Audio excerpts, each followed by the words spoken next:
네, 안녕하세요. 루루 채널 루루입니다. 오늘 좀 설명드릴 거는 이제 시황 관련해서 설명드릴 건데, 이번 주도 역시나 좀 큰 폭으로 많이 빠졌죠. 자, 미증시 먼저 설명을 드릴게요. 지난주에 설명드렸을 때, 이때였죠. 뭐 이제 충분히 빠질 수 있는 위치이고, 더 빠질 거라고 말씀을 드렸고, 좀 빠진다면은 11,500포인트 정도, 여기 지지를 갖다가 하는지 확인이 좀 필요하다라고 말씀을 드렸어요. 자, 우선은 이 부분까지는 깨진 않았어요. 우선 제가 봤었던 11,500포인트까지는 지지를 하는 모습이고, 좀 아쉬웠던 거는 사실 목요일 날이었죠. 목요일 날 이제 11,500포인트 이제 지지를 했고, 자, 그 다음 날 금요일 날 이제 사실 고용지표 나오면서 상승으로 좀 전환이 됐었어야 되는데, 장중에 이제 러시아 에너지건이 좀 이제 발생이 되면서 아무래도 다시 또 하락으로 좀 전환되는 그런 모습이었습니다. 여기서 이제 추가적으로 하락을 할지는 사실 애매해요. 이 자리가 좀 중요한 자리라 보니까 여기를 지지할 가능성은 아직은 높다고 봅니다. 그리고 웬만한 데이터들도 뭐 그렇게 최악으로 나왔던 게 없기 때문에 가능하면 여기를 지지하지 않을까. 그리고 여기서 한번 반등 정도 주지만 그게 어디까지 갈지는 좀 봐야 될 것 같아요. 전에 말씀드렸다시피 한 12,000포인트 이 사이에서 놀지 않을까. 더 가봤자 한 12,300포인트. 그래서 이 구간에서 노는 모습 좀 기대를 해볼게요. 여기서 밀리면은 솔직히 뭐 국장도 더 밀릴 수밖에 없거든요, 사실. 자, 그러고 국장을 보게 되면은 코스피 같은 경우에도 제가 두 선을 갖다 말씀드린 것 같아요. 두 가지를. 2,400 한 초반대 이 정도 말씀을 드렸죠. 자, 그리고 또 하나에서는 여기였어요. 2,370에서 80 정도 이 정도 두 가지 선을 갖다가 말씀을 드렸는데, 자, 우선은 나름 몇 번 계속 지지하는 모습은 보였어요. 2,400 초반대를. 자, 근데 금요일 날 이제 좀 밀리면서 결국은 그 부분을 깼어요. 자, 결국 61선까지 이제 깨는 모습이었고, 제가 봤을 때 결국 2370에서 80까지는 내려올 거라고 봐요. 그래서 자, 2370이나 80까지는 자, 오랫동안 이렇게 버텨왔었던 그런 위치였었고, 이 박스권을 돌파하고 여기서 버텨줬던 위치였기 때문에, 자, 이 부분이 되게 중요하고, 사실상 이거보다 더 내려가려면은 앞전에 있었던 위치까지 간다고 보시면 돼요. 2270포인트 뭐 거의 2300 초반대까지도 갈 수 있는데, 사실 여기까지 가려면은 미증시가 더 많이 내려와 줘야 되고, 그리고 시장의 웬만한 지표들이 좀 안 좋게 나와야 되는데, 이번 고용 지표나 여러 가지 봤을 때 그렇게까지 안 좋은 모습은 없어요. 자, 그래서 하락은 한 요 안에서 예상했던 부근 안에서 이제 돌려주지 않을까. 근데 당장 이렇게 돌린다고 해서 뭐 V자 반등이 나오진 않고 어느 정도 박스권을 유지하면서 이제 하단을 지지하는 그런 모습이 좀 나오지 않을까 싶습니다. 자, 그래서 이제 뉴스를 좀 설명을 드리면은, 자, 고용지표 먼저 말씀을 드릴게요. 애매해요, 고용지표가. 근데 나쁘지는 않았어요, 그렇게. 그러니까 미국 고용지표가 되게 중요한 게, 이 고용지표를 따라서 이제 침체로 가느냐 아니냐 이걸 갖다가 알려주는 그런 지표라고 보실 수 있는데, 자, 이런 부분이 괜찮지도 않고 나쁘지도 않았다. 그러니까 연준이 바라보는 거는 어차피 75로 가겠다고 얘기를 했기 때문에 결국 75로 갈 거예요. 그냥 75를 가겠다고 생각을 하시면 좋을 것 같아요. 뭐 괜히 50을 생각하고 여기서 베팅을 하기는 좀 애매하고. 자, 근데 75로 간다 하더라도 지금 웬만한 지표들이 나쁘지 않기 때문에 지수는 예전에 떨어졌던 부분까지 내려오지 않는다고 계속 말씀을 드리는 거예요. 자, 이거 떨어졌을 때는 CPI가 최고치로 올라갈 때 이렇게 떨어졌던 거고, 여기서 올라오기 시작했을 때는 CPI도 좀 꺾이고 웬만한 것들이 좀 꺾여지는 그런 지표들이 나왔어요. 그리고 고용 지표는 계속 양호하게 나왔었고, 이번에도 무난하게 나왔죠. 자, 그렇기 때문에 지금 현재 위치에서의 그 웬만한 경제 지표와 앞전에 있었을 때 경제 지표는 현저히 다르다라고 보시면 될 것 같습니다. 자, 그래서 하락을 하더라도 이 정도에서는 꺾이지 않을까 한번 기대를 해봐요. 자, 그래서 뉴스 계속 보면은, 자, 비농 취업자가 이제 31만 5천 명이었어요.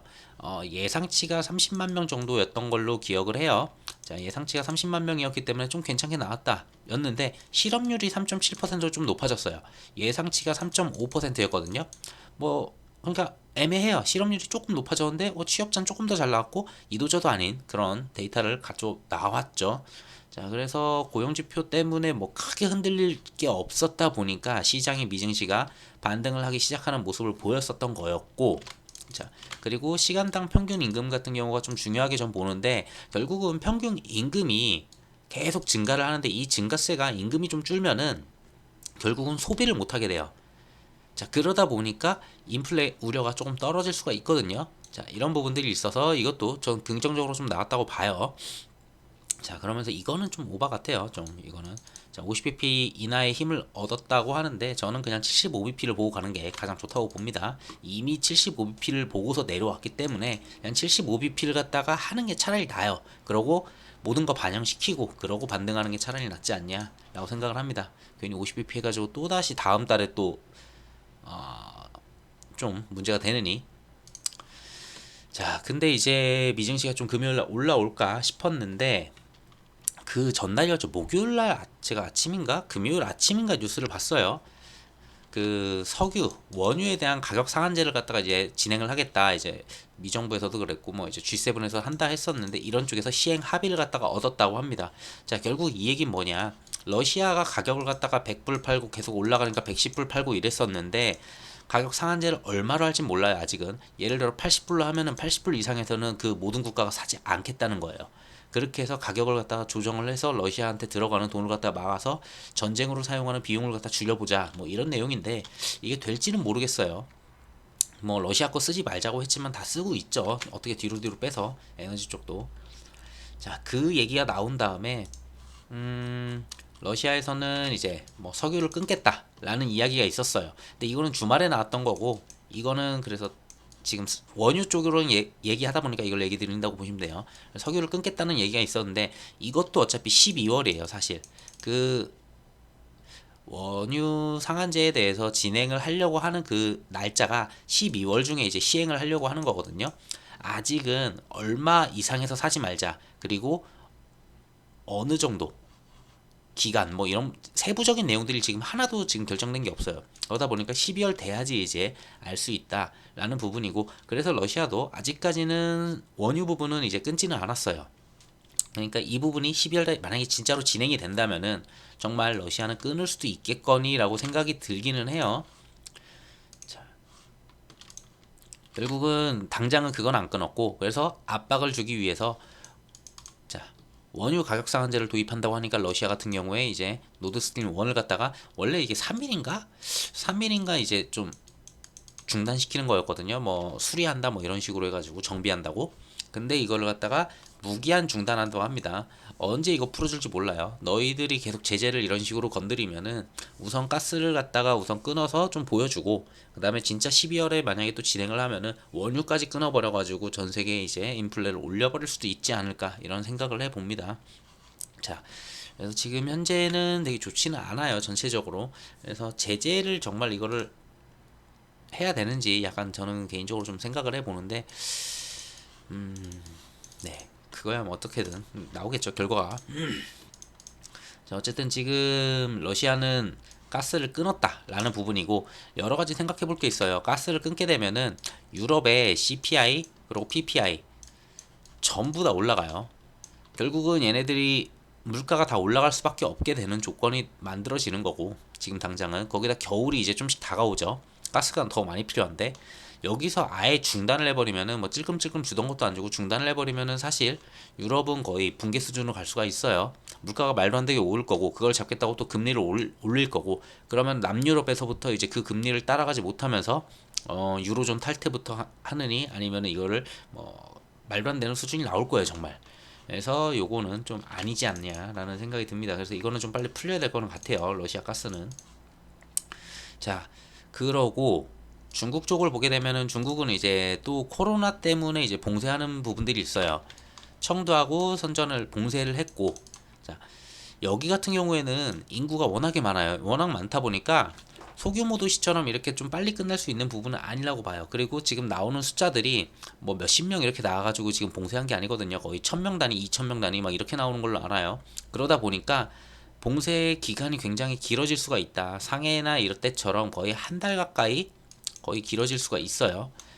그렇게 된다면은 결국은 앞전에서 봉쇄했을 때, 상하이 봉쇄, 뭐 베이징 봉쇄했을 때, 그때를 생각해 보면은 자, 공급망 우려가 되고 그 다음에 인플레이션이 이걸로 인해서 또 고조가 된 적이 있었죠. 자, 그런 부분들이 또다시 불거질 수 있다라고 보시면 될 것 같아요. 뭐 내용 간단히 보면은 자, 중국 GDP의 1.7%를 차지하는 서부 주요 도시인 이제 청두가 확산을 막기 위해서 전면 봉쇄예요, 이쪽은. 자, 그리고 기술 허브로 되어 있는 선전 같은 경우에 9개 구 중에서 6개 구가 봉쇄를 했어요. 근데 여기도 지금 며칠째, 지금 3일째인가 뭐 그렇다고 제가 봤었는데, 자, 하지만 얘네 같은 경우도 사실 도심이 워낙 크다 보니까 그게 굉장히 빨리 풀리지는 않을 거예요. 뭐 이 안에 있는 사람들 전체를 검사하고 또 검사하고 조금씩 풀어주고 하다가 또 나오면 또 봉쇄하고 하다 보니까 여기가 풀리는 게 뭐 일주일 만에 풀린다 그렇게 기대하기는 좀 어려울 것 같습니다. 그러고 저것도 좀 애매하고, 지난주에 말씀드렸다시피 중국은 부동산이 어쩌면 시한폭탄이 될 수 있다라고 계속 말씀을 드렸어요. 중국 경제를 갖다 끌어온 게 전부 다 부동산이고 인프라 투자였어요. 중국 경제의 GDP의 30% 이상을 가지고 있는 게 부동산 쪽이고, 자, 그런 쪽에서 이제 무너지게 된다면은 증시고 뭐고 소비고 다 무너질 수밖에 없어요, 중국은. 뭐 짓다만 아파트가 많죠. 뭐 이제 부동산 PF 같은 경우도 힘들고, 자, 거기다 빈집이 그러니까 또 속출을 하고, 자, 부동산 금융 쪽도 이제 붕괴가 되냐라는 얘기는 있어요. 하지만 이거는 결국은 시진핑이 3년이면 할 때까지는 막아줄 거라고 얘기를 했죠. 시진핑 3년 확정 전까지 지원책을 총동원 한다. 지금 여러 가지 지원책을 계속 하고 있어요. 뭐 소비 쿠폰도 뿌렸고, 뭐 인프라 투자, 뭐 그리고 무슨 댐도 만든다고 했던 것 같아요. 여러 가지 계속하면서 어떻게든 경제를 돌리기 위해서 최대한 하고 있고, 자, 중요한 거는 이 3년임이 확정이 된 다음에도 이렇게 해줄 거냐, 아니면은 정말 강경하게 전체적으로 경제적으로 좀 탄탄하게 가기 위해서 좀 잘라내는 이런 식의 차원에 좀 들어가지 않을까 이런 생각도 해봅니다. 근데 그거는 뭐 지나봐야지 하니까. 그러고 그래서 올 가을에 신임 3년임을 갖다가 확정하는 당대회를 앞두고서 이제 공산당 뭐 부동산의 이제 급격한 붕괴를 막기 위해서 총력전을 하고 있다. 뭐 여러 가지 하고 있어요. 막 대출도 계속 해주고, 뭐 정말 지원이라는 지원은 최대한 하고 있는데 금리도 내려주고, 자, 그 부분이 잘 풀릴지는 봐야 되겠죠. 자, 그리고 미중 간에 이제 대만이 이제 중간에 껴 있잖아요. 미국이 이제 대만한테 이제 무기 수출을 하게 됐는데 이 부분이 이제 승인이 나왔어요. 이제 승인이 나왔는데 뭐 중국이 뭐 반발했다 이런 얘기는 있습니다. 전부터 말씀을 드렸지만 시진핑 3년인가 그리고 바이든의 중간 선거가 바로 앞두고 있기 때문에 양국 간에 지금 당장의 경제적, 군사적 충돌은 절대 없다고 좀 봐요. 뭐 절대라고 얘기하긴 그렇지만 없을 가능성이 매우 높아요. 지금 둘 다 안쪽에서 힘들어요. 지지율이나 뭐든 지금 경제 상황이나 다 좋지가 않기 때문에 이 상황에서 단둘이 미국과 중국이 싸운다 이걸 보기는 굉장히 어려워 보이고, 만약에 그런 일이 벌어진다 한다면은 바이든과 시진핑이 둘 다 3년인가 중간 선거가 끝난 다음이 아닐까 좀 생각을 해봅니다. 자, 바이든의 지지율을 보면은 이제 증시의 방향도 조금은 예상은 해볼 수 있어요. 자, 바이든 지지율이 한 달 전보다 9%가 급등을 했어요. 자, 근데 전주보다 3%가 떨어졌죠. 자, 3%랑 9%를 더하면 되겠죠. 그럼 최고치가 얼추 한 12%에서 13% 가까이는 올랐었다는 거예요. 한 달 만에. 이게 왜 올랐냐? 증시가 올랐잖아요. 비슷해요. 한국도 주가가 내려가고 투자한 금액이 내려가고 그 다음에 물가가 막 올라가고 이런 상황이 계속 보여지게 되면은 당연히 지지율은 떨어져요. 바이든도 그런 모습을 보였고, 근데 나스닥이 거의 하락폭의 거의 절반 가까이를 올려주는 모습이 있었죠. 그러면서 유가를 떨어뜨리는 모습이 있었어요. 그러다 보니까 바이든의 지지율이 올라갔다. 자, 근데 일주일 전주보다는 떨어졌다잖아요. 일주일 동안 지금 빠졌죠. 나스닥이랑 이런 쪽이 전부 다. 자, 그런 쪽 때문에 저는 이거를 봐야 된다고 보고, 결국은 중간 선거를 앞뒀기 때문에 이 포인트를 갖다가 올려야만 해요. 바이든은 중간 선거 직전에는. 자, 근데 중간 선거 직전에 있는 게 딱 하나가 있죠. 11월 FOMC가 딱 중간 선거 전 일주일 전쯤에 있거든요. 자, 그때 그러면 얼마를 갖다가 보여줄 거냐? 좀 긍정적인 얘기들이 나올 거예요. 분명히 그때는 파월도 그렇고 전부 다. 그리고 75bp 절대 불가능해요. 그때는 커봐야 50bp. 정말 만약에 괜찮게 준다면 25bp까지도 한번 생각해 볼 수 있다고 저는 봅니다. 그래서 중간 선거를 앞두면서부터 경제적인 그런 부분들에 대해서 조금 완화되는 그런 모습을 보일 거라고 봐요. 미국에서는. 자, 어쨌든 그거는 11월이고 결론적으로는 그래서 9월 달에 미 연준은 강하게 때릴 수밖에 없다라는 부분이에요. 그러니까 지금 9월에 만약에 이번 달에 50bp를 만약에 때린다고 하면은 사실 11월 달에 좀 내려줄 수 있는 부분이 적어질 수밖에 없어요. 근데 차라리 이번에 75bp를 때려놓게 되면은 11월 바이든 중간선거 직전에는 긍정적인 이야기를 갖다 막 뿜어낼 수가 있어요. 10월 말부터 해가지고. 그러다가 11월에 짠 하고서 뭐 25bp를 때린다. 그러면서 갑자기 투자 이런 측에서 되게 긍정적인 신호를 계속 보여줄 수 있거든요. 자, 그러면은 지지율 올라가겠죠. 그대로 이제 중간선거 진행하면 되거든요. 자, 그래서 저는 이번에는 75bp 가능성이 매우 높다고 봅니다. 그리고 나서부터 조금씩 파월이나 연준의 아무래도 이런 발언 부분에 대해서 그렇게 전부 다 지금 매파적으로 얘기를 하는데 그거를 갖다가 살짝 풀어주는 약간 뭐 병주고 약주는 그런 식의 그림이 나오지 않을까 싶어요. 자, 그리고 ECB가 중요해요.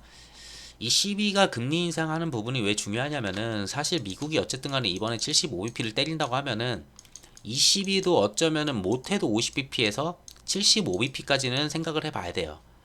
자, 달러 인덱스 부분이 따라가려면은 유로의 그 금리 자체도 같이 따라가 줘야 돼요. 근데 얘네들이 좀 부담되는 거는 유로존 자체가 하나의 국가가 아니죠. 그러다 보니까 전부 다 경제적인 체력 자체가 워낙에 달라요. 그러다 보니 아무래도 75bp를 올리기에는 부담스럽기는 해요. 자, 근데 지금 유로존도 거의 물가 인상률이 9.1%인가 이렇게 나온 걸로 알아요. 그리고 다음 달에 뭐 10% 나온다는 썰도 있어요. 아무래도 가스 때문에 타격받는 게 가장 큰 곳이 이제 유럽이죠. 자, 그래서 9월에 이례적으로 큰 폭인 75bp 금리 인상에 나설 것이다. 이런 부분들이 얘기가 있습니다. 자, 근데 여기서 생각할 딱 두 가지예요. 자, 환율을 생각하면은 얘네가 75bp를 하는 게 정말 좋아요. 환율을 위해서라면 정말 75bp를 해줘야 돼요. 자, 근데 최악의 상황이 75bp를 했는데 뭐 이탈리아, 스페인, 그리스 막 이런 국가들에서 국채금리 이런 부분들이 말도 안 되게 뛰기 시작하고 그걸 갖다가 막지 못했을 때 뭐 독일 간의 금리차 이런 부분을 봤을 때 최악의 상황이 벌어졌다. 그럼 얘네들이 붕괴로 막 간다는 썰들이 나오면서 뭐 신용등 등급이 막 떨어진다. 막 이런 내용들이 나오기 시작할 거예요. 자, 결국은 얘네들이 그렇지 않다는 걸 보여주려면은 75bp를 올린 다음에 이 국가들의 GDP 뭐 물가 인상을 오르는 건 어쩔 수 없으니까 그거는 자, GDP가 그나마 마이너스로 안 가고 건조하게 좀 나와준다면은 그래도 75bp까지 했는데 이걸 버티네라고 얘기를 하면서 아직은 좀 더 봐줄 수 있을 것 같아요. 그래서 여기까지는 봐야지 정말 유럽의 붕괴가 오냐 안 오냐 그런 썰들이 나오냐 안 오냐 그걸 갖다 체크해 볼 수 있을 것 같아요. 그래서 좀 더 지켜보면 될 것 같고 우선 당장으로 봤을 때는 우리 한국 증시를 위해서라면 무조건 75bp 해주는 게 저는 고맙다고 봐요. 자, 그리고 한국 같은 경우도 사실 이제 금통위에서 계속 말했었던 게 25bp씩 해가지고 3번 정도 이제 하고 마무리 지려고 했어요. 사실 올해도. 근데 이번에 그 하는 총재가 거기 잭슨으로 갔다 왔죠. 그러면서 자, 얘기가 조금씩 계속 바뀌기도 하지만 근데 저는 솔직히 이거 25bp씩 때리는 것보다 한 번 정도 분명히 50bp가 들어가야 된다고 봐요. 어쩔 수는 없어요, 이거는. 지금 유럽 같은 경우도 75를 올리려는 판에 한국 환율을 보시게 되면은 지금 1360원을 넘는 수준이에요.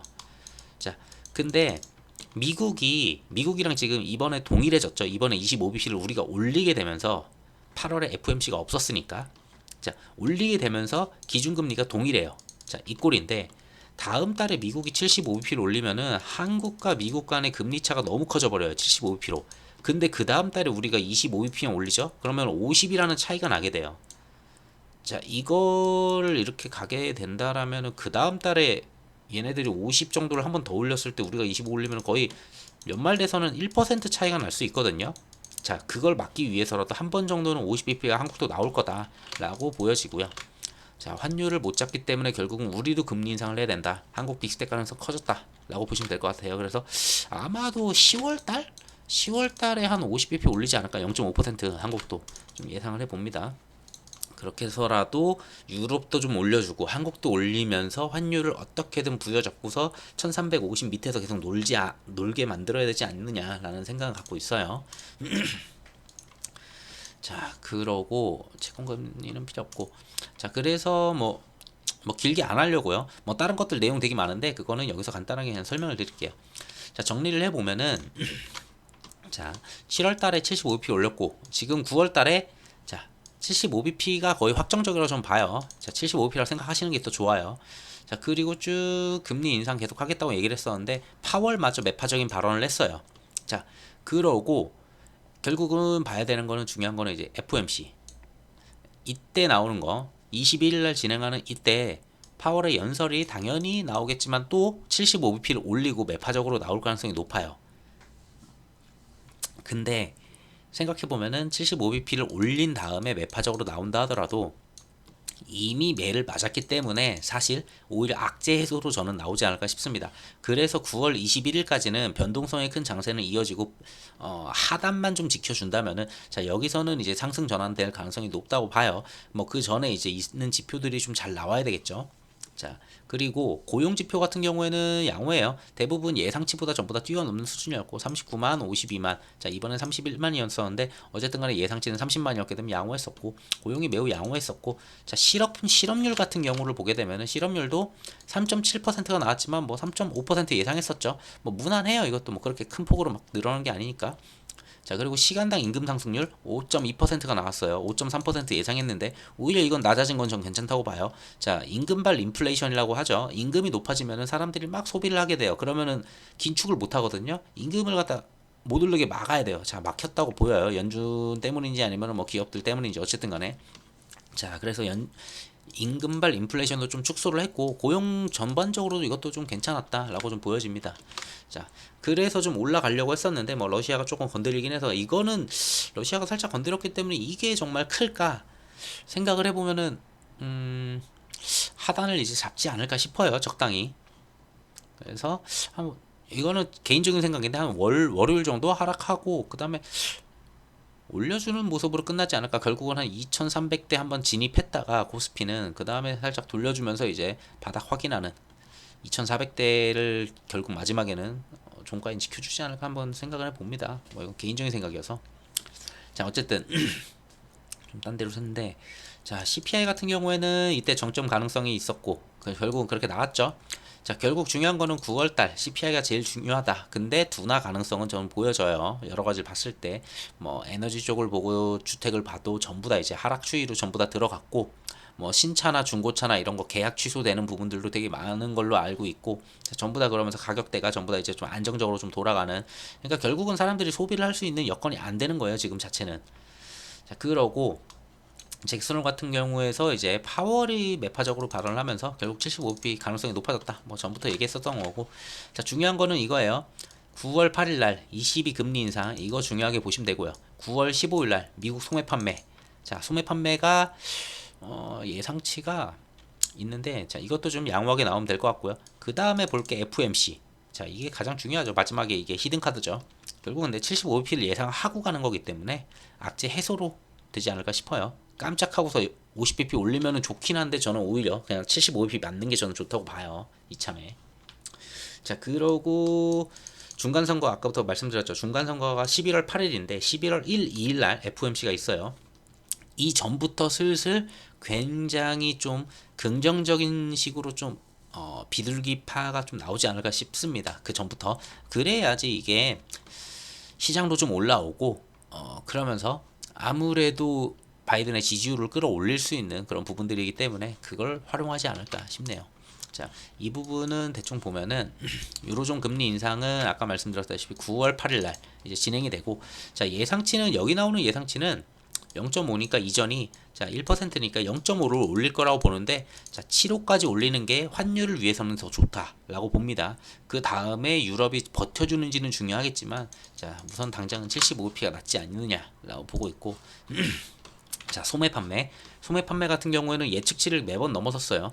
자 0.6을 봤었을 때 1%가 나왔고 0.1을 봤었을 때 1.4가 나왔고 자 이번에 0.1이 나왔는데 저는 개인적으로 여기서 막 드라마틱하게 잘 나온다? 그것도 안 좋게 봐요. 이게 잘 나와도 문제예요. 안 잡히는구나 라고 또 연준은 얘기할 거예요. 우리가 그렇게 긴축을 했는데 이게 또 안 잡히네? 라고 하면서 오히려 그냥 예측치랑 거의 비슷하게 한 0%? 요 정도 나와주면 차라리 날 것 같아요 저는. 그냥 이도저도 아니게 고용처럼 이도저도 아니게 나쁘지도 좋지도 않게 딱 그 정도 수준에서만 그냥 머무르는 게 차라리 지금은 웬만한 지표들이 좋아요. 이게 고용이 잘 나와버리고 뭐가 잘 나오면은 잘 나왔기 때문에 금리 인상을 더 할 수 있다 막 이런 얘기가 또 가능하기 때문에 차라리 확 나쁘지도 않고 확 좋지도 않은 그 수준이 전 제일 좋다고 봅니다. 지금부터는. 자 그리고 자 마지막 9월 22일 날 그 FOMC 있죠. 자, 뭐 이 부분은 그냥 75bp 하는 게 전 좋다고 봐요. 깔끔하게. 자, 그렇게 보시면 될 것 같고요. 그래서 9월달 이때까지는 변동성이 좀 크겠지만 FOMC와 동시에 좀 자리를 잡는 모습이 나오지 않을까 싶어요. 자, 침체 지표들은 있는데 침체 지표들은 아직까지는 그렇게 침체 지표가 나오진 않아요. 우선은 고용을 제일 크게 보는데 고용 부분 아직 무난하거든요. 아직은 무난해요. 그래서 좀 더 봐야 되지 않냐, 침체로 가는 거는. 그러니까 연준 말대로 좀 어떻게든 잘 버텨가는 모습은 보이고는 있습니다. 자, 실업률도 뭐 그렇게 크지 않았고요, 전체적으로. 자, 그러고 22 같은 경우에서는 중요하게 볼 거는, 자, 남유럽의 국채 상황을 좀 봐야 되는데, 자, 아직까지는 여기서 악소리는 안 나와요. 그러다 보니까 9월 달에 75비 가능성이 좀 높아졌죠. 자, 이거를 하는 게 환율적으로는 좋지만, 나쁜 거는 이제 유럽 붕괴 가능성이 있다. 이런 부분들 지켜봐줘야 된다. 그리고 우리나라 환율을 보게 되면은 22는 당연히 75bp를 해주는 게 좋다. 자, 근데 50bp를 한다. 만약에 22가 50bp를 하게 되면은 연준이랑 괴리가 발생하고 그럼 달러 강세가 또 이어지고 결국은 우리나라 환율 더 오를 수 있다. 그 환율을 잡기 위해서 우리나라도 50bp는 가야 되지 않겠냐라는 부분이고요. 자, 연준이 그래서 9월 달에 75bp를 한다고 예상하면은 한미 금리 차는 75bp가 나올 거고, 결국은 10월 달에 금통위에서 우리가 25bp를 하게 되면은 50bp 이상의 차이가 나요. 그렇기 때문에 한국도 50bp 가능성이 매우 높아졌다라고 보시면 돼요.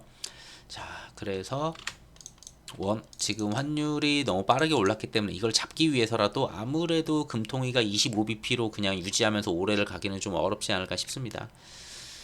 그러면 한국 내에서도 이제 가계 부채가 또 이슈가 되겠죠. 그거는 이제 그 다음 상황이니까 우선은 환율을 잡아야지. 지금 뭐 이건 썰이긴 한데, 뭐 썰이면서 이게 맞는 얘기인데, 1,300원을 사실상 넘어서면은 무역 적자는 계속 일어날 수밖에 없어요. 지금 수개월째 계속 무역 적자가 나는 이유는 환율 때문이에요. 우리나라는 어디서 뭐 원자재를 갖다 땅에서 파가지고 만들어서 파는 게 아니죠. 수입을 한 다음에 그걸 갖다가 재가공해서 이제 판매를 하게 되는 그런 부분이다 보니까 이 환율이 너무 중요한데, 결국은 1300 기준으로 해서 이걸 넘었으면은 웬만한 기업들이 힘들어요. 그러니까 만들어 팔아도 적자가 나는 그런 기업들이 지금 계속 속출을 할 거예요. 그래서 3, 4분기에 실적들이 안 좋아질 수가 있고, 결국은 기업들이 그러면 투자를 갖다가 줄일 거고 고용을 줄일 거고 결국은 안 좋아지는 형태로 갈 겁니다. 그래서 환율을 잡아야 된다 얘기를 하는 거고. 자, 그래서 금통위도 그걸 알기 때문에 이제 좀 많이 넘어섰구나 싶어서 50bp 가능성이 좀 높아졌다고 봐요. 자, 그리고 러시아 같은 경우에는 뭐 전과 동일해요. 그냥 전쟁 그냥 계속 하고 있고 겨울이 점점 되고 있죠. 자, 천연가스로 위협하고, 만약에 니네들이 그 원유 가격 상한제를 하게 되면은 원유까지 끊어버리겠다 뭐 얘기를 하는데, 가장 크게 받는 곳은 유럽이죠. 유럽이 가스로 인해 가지고 가장 타격을 크게 받다 보니까 뭐 CPI, PPI 계속 올라가고 물가 올라가고, 그러니까 금리 올릴 수밖에 없고, 지금 계속 그런 상황이 반복되고 있어요. 뭐 북한은 이거만 단기 악재인데 요즘 거의 뭐 이걸 악재로 보지도 않죠. 이 정도는 이제 뭐 핵실험 하겠죠. 그냥 9월, 10월 정도 하겠다라고 그냥 생각하고 있으면 될 것 같아요. 자, 중국과 미국인데, 중국과 미국 아까도 말씀드렸다시피 3년인까지는 무난하게 이제 그렇게 크게 싸우지 않을 것 같다. 이런 부분들.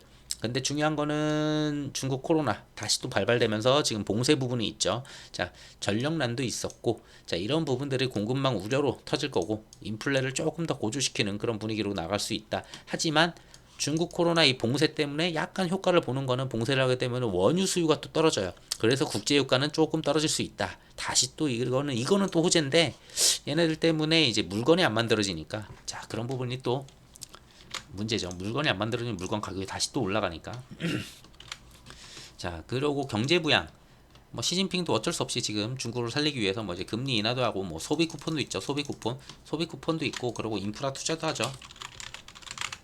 자, 그리고 자, 중국 부동산 같은 경우에 이제 GDP의 거의 30% 이상을 갖다 가지고 있고, 이게 뇌관이라고 계속 말씀을 드렸어요. 근데 이때까지는 버텨줄 거예요. 3년 이후에 이거를 계속 정부에서 이렇게 버텨주게만 만들어줄 건지, 아니면은 썩은 싹들을 전부 다 잘라내고 다시 시작하자 하면서 웬만한 기업들을 갖다 퇴출시키면서 다 깔끔히 정리하고 다시 갈 건지, 이거는 지켜봐야 될 것 같아요. 결국은 어차피 10월 지나야 되는 거니까. 얘도 한 11월 정도? 그러니까 중국과 미국은 11월 초까지는 별일 없을 것 같아요. 그냥. 자, 그리고 미국도 바이든 중간 선거 있죠. 자, 그때까지도 당연히 별다른 경제 타격을 원치 않아요. 자, 결국은 인플레 감축법, 자, 이런 부분들이 있었는데, 자, 인플레 감축법도 있었지만 뭐 여기서 유동성이 좀 풀린다 이런 썰이 있지만, 뭐 크게 뭐 아직은 다가오는 부분은 없는 것 같고, 자 치포 동맹도 아직 뭐 크게 우려되는 그런 부분은 없는 것 같아요. 아무래도 치포 동맹 하면서 이런 부분에서 약간 인플레 감축 법안 때문에 우리가 조금 다 약해지는 부분들이 있거든요. 그 중국산 소재나 부품을 갖다가 최대한 못 지금 당장 바꿀 수가 없다 보니까 이런 부분에서 좀 애매한 부분들이 있는데, 이 부분에 대해서는 치포 동맹에서 이제 반도체 장비나 이런 것들에 대해서 너희 거 이제 좀 많이 써주는 그런 방향이 좀 나왔으니까, 자 이걸로 대신해 주지 않았냐, 약간 그런 부분이 있어요.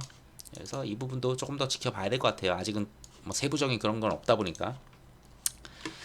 자, 결국은 CPI도 떨어졌고 PCE도 떨어졌어요. 8월 FOMC 없었고 잭슨홀에서는 매파적으로 나와가지고 아무래도 75bp 가능성을 매우 높여놓은 상태이고, 자 연준들도 전부 다 매파적으로 얘기를 하면서 시장에 하락을 만들어준 그런 요인들이다. 그래서 연준 75bp 그냥 생각하고 가는 게 가장 좋다. 자 시장과의 그 시장이 50bp를 생각했고 파월은 분명히 비둘기 파일 거야 라고 생각을 했는데, 거기서 우리는 괴리가 발생을 했고 그래서 하락을 했다 라고 보시면 되는데, 그 하락은 이전 하락과는 다르다. 앞서 있는 이런 경제적인 지표들이 양호해졌기 때문에 결국은 이 하락은 전과 같은 하락 위치보다는 좀 더 위에서 마무리가 될 거다라고 좀 말씀을 드리고 싶어요. 자 어쨌든 간에 지금 현재는 이제 장투보다는 스윙이고 좀 자리를 잡을 때까지는 중요해요. 결국은 스탠스는 똑같아요. 연준이 지금 인플레이션을 갖다가 2%까지 내려보겠다라고 얘기하는 거는 바뀌지는 않을 거예요. 근데 긍정적인 멘트는 나올 수는 있어요. 11월 근처 가면서. 아무래도 지지율을 올려야 되니까. 자, 근데 그 다음에 다시 또 2%를 얘기를 하면서 다시 또 붕괴를 시킬 수가 있어요. 결국은 계속 왔다 갔다 살리고 죽이고 하면서, 자, CPI 계속 내려오는 게 중요한데, 지금 CPI나 아니면 PC를 보게 되면은 그냥 PC는 천천히 내려오거든요, 지금 최근. 근데 한번 찾아보시면 될 것 같아요. 제가 이건 찾아보진 않았는데, 자 근원 PC가 있어요. 근원 PC를 보게 되면은 정말 드라마틱하게 지금 떨어지고 있거든요.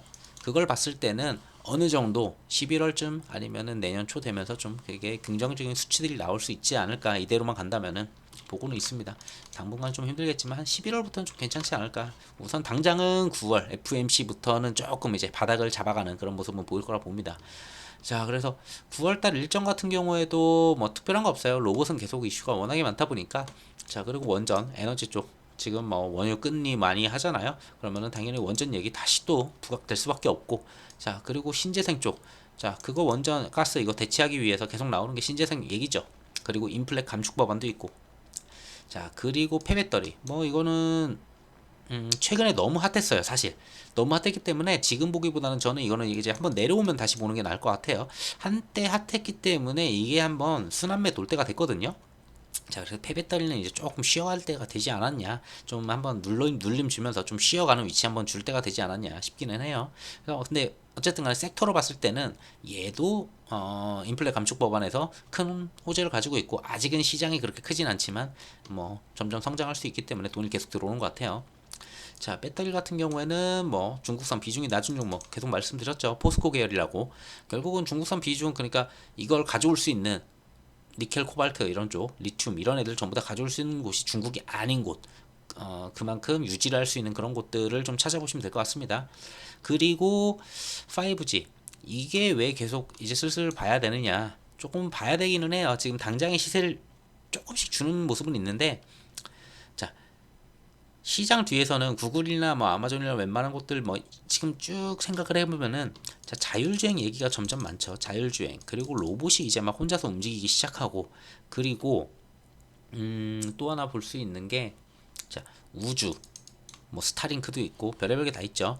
자 그런 부분들 여러 가지를 다 봤을 때 웬만한 것들이 전부 다 5G가 완벽하게 이루어진 상태가 돼야지 자율주행도 막 다니고, 거기에 UAM도 뭐 한국 같은 경우에 25년도 막 얘기인데, 이 통신망이 완벽해야 돼요. 자 그러다 보니까 이거를 인프라를 구축을 많이 해야 돼요. 그리고 이렇게 경제가 이렇게 악화되는 시기에서는 대체적으로 웬만한 국가들이 할 수 있는 게 정부 차원에서 인프라 투자예요.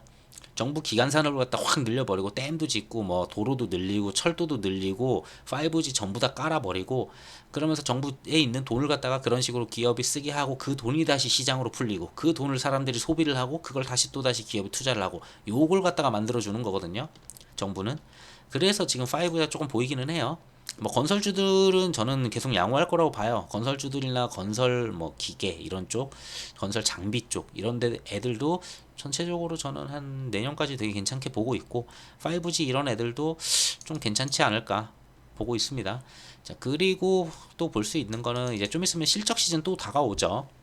자, 3분기 실적 이제 나올 때가 됐는데 자, 보자. 1, 2, 3, 4, 5, 6, 7, 8, 9월이죠. 자, 10월부터 이제 나올 거예요.